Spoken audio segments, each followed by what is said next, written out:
So hello everyone. Sorry for some delay. So my name is Pavel. I'm from JetBrains. I'm former ICPC participant. So like here is written, I'm world champion 2004. So 2004 was, if you didn't know, it was 20 years ago.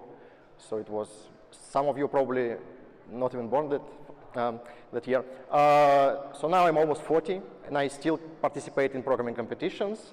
I love team programming competitions, like ICPC style competitions. We participate in this Universal Cup and actually doing not that bad. So, so let's say I have some experience in competitive programming. And what I want to tell to you today is like, it's not tech talk. So it's written as like tech talk, but I'm not really a tech guy, so it's just talk. I want to tell you something about my experience in competitive programming, and it's called my story of my failures because I don't like when people tell about their success. It's kind of boring. So it's much more interesting when people talk about their failures because failures actually teach you something. Yeah. So if you never fail, you're probably doing something wrong because only when you fail, you know that you're doing something wrong. You need to change something. So I will tell you some stories about what I did wrong when I participate in programming competitions and what lessons I learned from this. So sometimes I actually don't know which lessons I learned. So. But definitely some, okay? Go.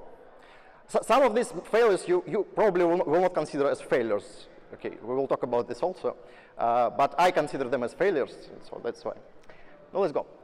First I will talk about, again, let's move back to year 2001. This was actually the first time I actually participate in some major programming competition. So before that, so I was born in the middle of Russia. No, it's not a small city, but not large as well. But and first few years when I started programming, I didn't participate in big competitions. I participated in some local competitions, but it was not so. So in these local competitions, it was enough if you know how to write simple program. It was enough to be better than everybody else. So first time I go to some major competition was in 2001 when I go to Russian Olympiad in informatics.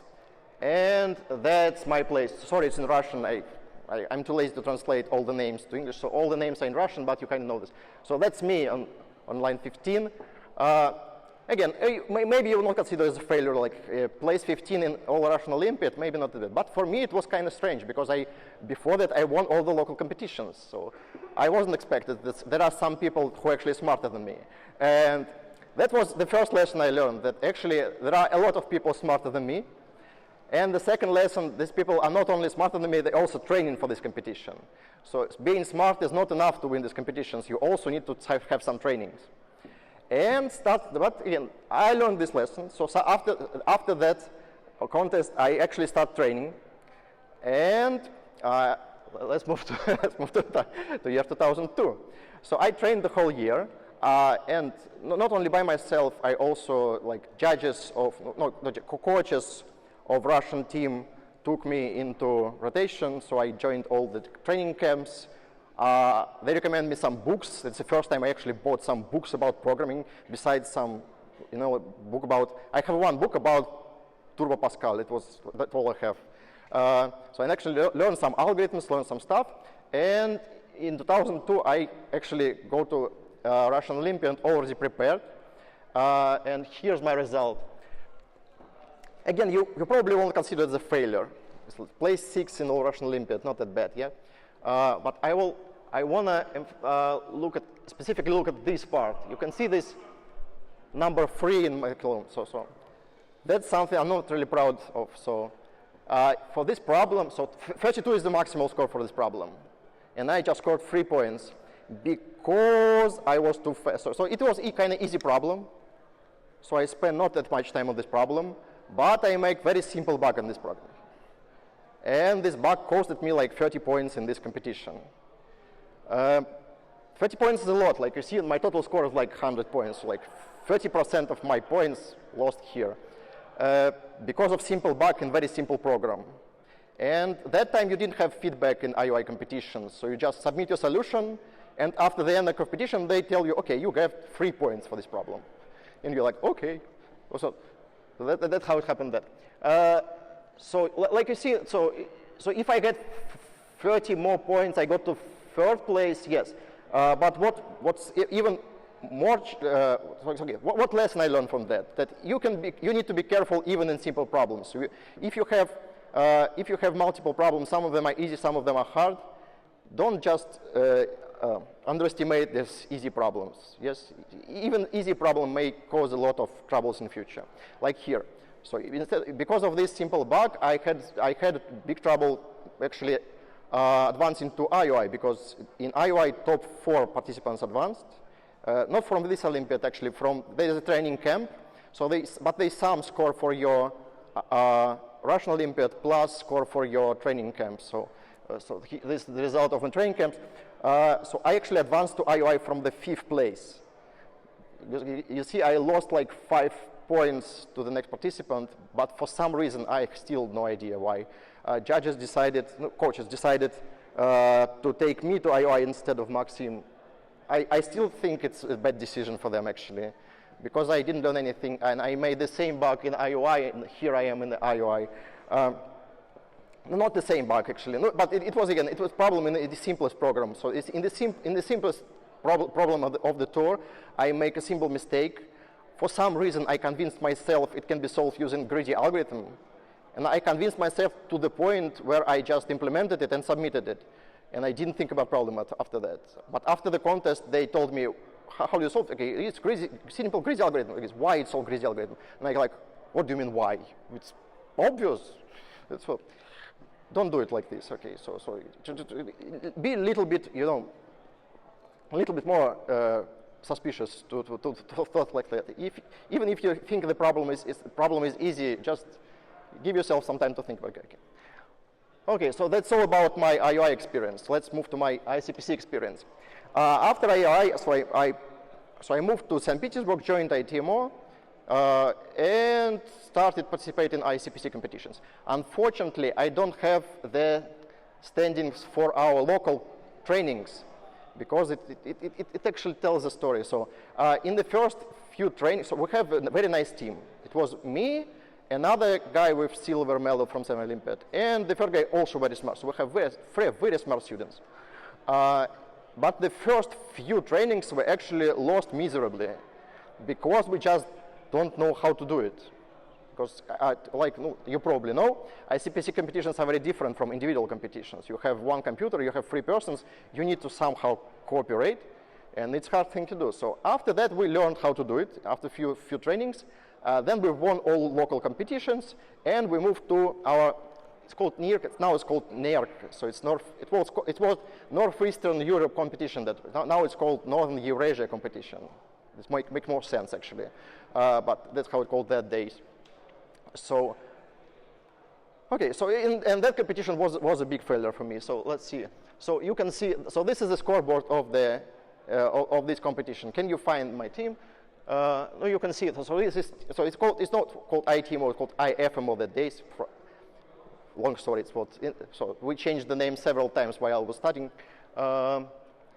You say that's not a good, not very bad place. It's 6th place. Okay. You lost 3 problems to the leader, but no, you still get a 6th place. The problem is that's not my team. That's the team of IFMO 1 is the team which was finalist from the previous year. So they kind of keep this number 1 as the team name. So that's not my team. So that's the first team. That's actually scored not bad. So they go to World Finals, and actually in 2003, yes, and they got 3rd place, I believe, in this place. So they're actually good. So to find my team, we need to zoom out a little bit. So here is the team IFMO 2. Having very bad time during contest, like you see. So very bad time in the middle of the contest. By the end, they solved some few problems. Losing 4 problems to the leader. Yeah. But even this is not my team. So it's the same team IFMO 2. Which is another team from the previous year, so they kept this number as the team name. My team is here, place 28. So again, it was very good team. We've won all local competitions. We just panicked during this side. So what happens? We made all possible mistakes. We read statements incorrectly. We solved the wrong problem. We spent like an hour debugging solution, which, I don't remember what happened to this. Like you see, we have 3 problems with some minuses, so we potentially have 3 more solutions. We just didn't manage to accept them. So that's how it's ended. And this was actually a big lesson for us all. And we taught a lot of lessons from this. So first of all, you need to respect your coach's decision. If your coach said you have a team number 3, you probably have a team number 3, not team number 1. So if the coaches decided it's not your time to go to World Finals, maybe it's definitely not your time to go to World Finals. So even now, I think it was a good decision. It was not decision. It was just my mistakes. So it was a good thing that we didn't go to World Finals in our first year, because in the first year you have a lot to learn. You have it's much better than you spend the first year just training, and then in the second year you're much more prepared and go to World Finals. So again, that's all about it. So after that, in next year we won everything. So it's kind of boring. So now we move to World Finals 2005, because year 2003-2004 was fabulous. We won everything. We won all the competitions during this period, I believe. I don't remember any competition that we didn't won. So we done all local competitions, regional competition. We won World Finals, and some other strange competitions during this year. So we won everything. And then we go to our second World Finals. And here's my team. So my team just won 3rd place and gold medal. Do you see happiness in these faces? Okay. Not that much. Yeah. No, that's actually not true. That's how we always look. That's not because of the 3rd medal. But actually, this 3rd place, we think it was a big failure for us, and that's how we felt about this. Why is it? No, here's the 3rd place. So. As you see here, so it was kind of close. So if we solve any problem with any penalty time, we will go to the first place. And we actually wanted to go to the first place very hard. And it was that close. So if you solve any problem with, you have 888. If you have plus 30, it's 1,188. Yeah. So you still have like 20 extra submissions to be on the first place. It was possible. But how we get to this point? That's another interesting story. So that's how the scoreboard looked before the freeze. So in the end of the 4 hours. I'm actually not sure how exactly it looked, because nobody remembers. So I tried to find the actual scoreboard of this contest, but I didn't. It's gone, I believe. So I'm pretty sure about the score of our team and Moscow team. I'm not sure about Shanghai. I think they had 6 problems. Maybe they just solved 7 problems. But the penalty time was terrible. So what was our plan? So the whole year we compete against the Moscow team. And like St. Petersburg and Moscow are kind of competing always. So we compete the whole year with the Moscow team. Sometimes we win, sometimes we lose, and it was a big challenge to beat them in the World Finals. So what we thought at this point, okay, so we have bad penalty time if compared to Moscow team. So if we solve the 8th problem and the Moscow team solve 8th problem, then we'll be in the 2nd place. That's unacceptable. So we need to solve 2 problems in the last hour. Yeah? So that's what we've done. So we tried to solve 2 problems in the last hour, doing it in parallel. We had nothing prepared for these 2 problems, so we just start 2 problems from scratch in the last hour, just switching before the computer. So basically, I was working on 1 problem, and my two teammates worked on another problem. And you know what happened? We solved nothing, Moscow solved nothing, and Shanghai solved 2 problems. So that's how we got to this place. Did it teach me something? Probably yes. So it may teach you that it's not always. I'm not sure which lesson I learned from that. Probably it's not always better to catch your dream. So if you okay, so I'm still in progress of thinking what I learned from this. Actually, I think we did everything right. So we just wasn't lucky that day. So we had some, so in two problems we have, in one problem we had time limit because we had, and again, it was, our solution worked in complexity n power 5, in 10 solution complexity n power 4, and n was up to 50, and in that time you didn't have time limit in your problem statement, so you need to guess your time limit. So it was kind of close, I believe. Yeah. So we're just very unlucky that day. So we could win this second competition. Another lesson actually that let's look at it from another perspective. Let's look at results of IETMO team during several years. So that's a result of IETMO team during some first world finals. And if you look at it, you can notice some pattern like this. So every second year, IETMO got third place in this competition. Yeah. So it was kind of unavoidable to get third place in the year 2005. Yeah. So we tried to trick the fate, and we just couldn't do it. And maybe that's how it's supposed to do. Okay? It's actually fun that it's actually the sequence continued in so we only break it in the year 2009 because we have a very strong mage in the team. So we kind of have get off this curse. That's all actually. That's all I want to tell you. So that's how my ICPC experience finished. Yeah, that's all.